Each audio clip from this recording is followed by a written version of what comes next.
Hello friends, সবাই কেমন আছেন? আশা করি সবাই ভালো আছেন। আমি চলে এসেছি একটা নতুন রান্না নিয়ে। এটি হলো সর্ষে পার্শে। সর্ষে পার্শে রান্নাটা যে এত মজা হবে আমি আসলে কখনোই ভাবতে পারিনি। সর্ষে পার্শেটা খুবই মজা হয়েছিল। সর্ষে বাটা দিয়ে পার্শে মাছ এভাবে রান্না করলে পার্শে মাছের আসল স্বাদটা পাওয়া যায়। আজকে সেইটা বুঝলাম আমি। আপনারা অবশ্যই রান্না করে খাবেন। তবে শুরু করা যাক। পার্শে মাছ প্রথমে ভালো করে ধুয়ে পরিষ্কার করে নিতে হবে। তারপর এটিতে লবণ, হলুদ গুঁড়ো দিতে হবে পরিমাণ মতো। তারপর দিতে হবে শুকনো ঝাল বাটা। শুকনো ঝালটা বেটে দিলে খুবই ভালো ঝাল হয়। আর ঝালের গুঁড়োতে তেমন একটা ঝাল হতে চায় না।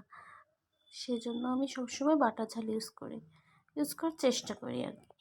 হ্যাঁ, তবে এবার এই সবগুলো দিয়ে মেখে নেব খুব সুন্দর করে। মাখতে হবে মাছটা। পার্শে মাছের আসল স্বাদ পেতে কিন্তু এই রান্নাটা খুবই ইম্পর্ট্যান্ট। এই রান্নাটা করতেই হবে, একবার করে দেখবেন আপনারা। পার্শে মাছের আসল স্বাদ পেতে এই রান্নাটা করলে আপনারা আসল স্বাদই পাবেন। তবে শুরু করা যাক এবার। একটি প্যান গরম করে নিব, তাতে এবার তেল দিয়ে দেব। তেলটা একটু নেড়ে চেড়ে দেব। এবার তেলটা গরম হওয়া পর্যন্ত অপেক্ষা করতে হবে, এভাবে নেড়ে চেড়ে। তারপর তেলটা গরম হয়ে গেলে এতে একে একে সব পার্শে মাছগুলো দিয়ে দিব। সব পার্শে মাছগুলো একে একে দিয়ে দিতে হবে যতক্ষণ না ভাজা হয়।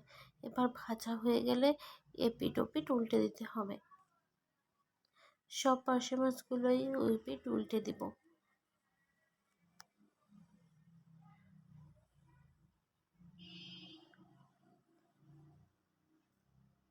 ভালো করে ভাজতে হবে মাছগুলো। মনে হচ্ছে সব মাছগুলো ভালো করে ভাজা হয়ে গেছে। এভাবে উল্টে পাল্টে লাল লাল করে ভেজে নিতে হবে। আবার কড়া ভাজা করা কিন্তু যাবে না। পার্শে মাছগুলো কড়া ভাজা ভালো লাগে না, হালকা ভাজতে হবে, বিশেষ করে সর্ষে রান্না করার জন্য। এবার একে একে সব মাছগুলো তুলে নিব। পারফেক্ট ভাজা হয়েছে মাছগুলো। এবার পরবর্তী মাছগুলো আমি ভেজে নিব। ভেজে সব তুলে নিব পরবর্তী মাছগুলো।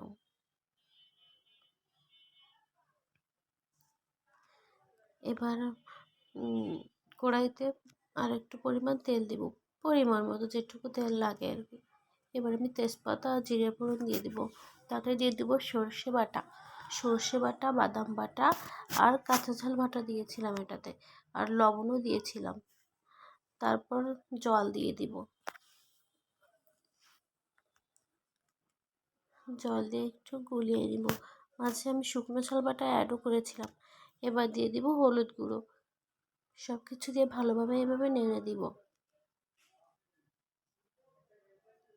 এবার একটু পরে পার্শে মাছগুলো দিয়ে দিব। দেখুন উতরে গেছে ঝোলটা।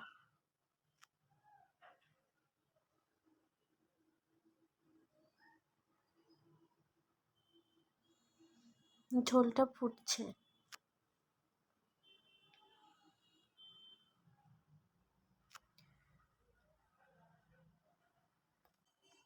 ফুটানো হয়ে গেলে একটু তারপর এটাতে ঢাকনা দিয়ে দিব। ঢাকনাটা কিছুক্ষণ পর আবার তুলে নিব। দেখুন এখনও ঝোল আছে। মাছগুলো নেড়ে ছেড়ে দিতে হবে। সব মাছগুলো ভালো করে নেড়ে ছেড়ে দিতে হবে ঝোলের সঙ্গে। সবগুলো ভালোভাবে পারফেক্ট করে মিশিয়ে দিতে হবে। তলে একটু নেড়ে দিতে হবে। এবার আমি আবার ঢাকনাটা দিয়ে দিব যতক্ষণ পর্যন্ত ঝোলটা গাঢ় না হয়। তারপরেই আমি একটু পরে আমি তুলে নিব ঢাকনাটা। এবার দেখুন ঝোলটা একদমই পারফেক্ট হয়ে গিয়েছে। ঝোলটাও অনেকটাই কমে এসেছে। রান্নাটা হয়ে গেছে। এবার আমি পরিবেশন করব রান্নাটা। এইভাবে সর্ষে পার্শে রান্না করলে খুবই স্বাদ হয়। এক্সট্রা কোনো মশলা প্রয়োগ করা লাগবে না এটাতে, শুধু সর্ষে দিয়ে করলেই হবে। দেখুন কত সুন্দর দেখাচ্ছে, কেমন লোভনীয় দেখাচ্ছে খাবারটা। খুবই লোভনীয় দেখাচ্ছে। আর এদিকে আমার হাজব্যান্ডকে খেতে বসিয়ে দিয়েছি, খাচ্ছে খুব মজা করে। এই দেখুন ডিমটা একটু ভেঙে খেলো। আপনারা বাড়িতে অবশ্যই ট্রাই করবেন। বাড়ির সবাই খুবই পছন্দ করবে এই রান্নাটা। ভিডিওটি ভালো লাগলে আমাকে অবশ্যই সাপোর্ট করবেন আপনারা, লাইক কমেন্ট শেয়ার করবেন। ধন্যবাদ সবাইকে। Bye bye.